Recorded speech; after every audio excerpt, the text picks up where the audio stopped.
Hi friends, welcome to my channel food for you Thangam. நான் இன்னைக்கு protein ரிச்சான முட்டையை வச்சு முட்டை மசாலா செஞ்சுருக்கேன். எப்படி செஞ்சுருக்கேன்னு பார்க்கலாம் வாங்க.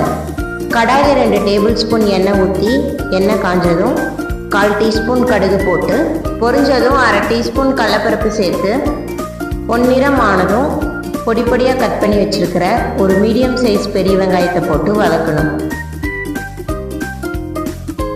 அடுத்து இஞ்சி பூண்டு பேஸ்ட் 1 டேபிள் ஸ்பூன் போட்டு பச்சை வாசனை போகிற வரைக்கும் வதக்கணும். கருவேப்பிலை 2 கொத்து, 2 வரமிளகா, ஒரு மீடியம் சைஸ் தக்காளியை பொடி பொடியாக கட் பண்ணி சேர்த்து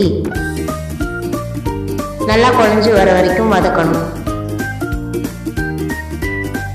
அடுத்து 1/4 டீஸ்பூன் மஞ்சத்தூள், 1 டீஸ்பூன் குழம்பு மிளகாத்தூள், 2 டீஸ்பூன் முட்டை மசாலா சேர்த்துட்டு எந்த பிராண்ட் முட்டை மசாலா வேணாலும் சேர்த்துக்கலாம். மசாலா வாசனை போகிற வரைக்கும் கரைஞ்சிடாமல் வதக்கணும்.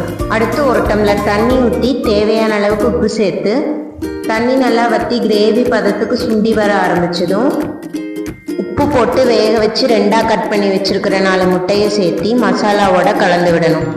இப்போ மசாலாலேருந்து எண்ணெய் பிரிஞ்சு வர ஆரம்பிச்சிருச்சு. மல்லித்தழை தூவி சர்வ் பண்ணிக்கலாம்.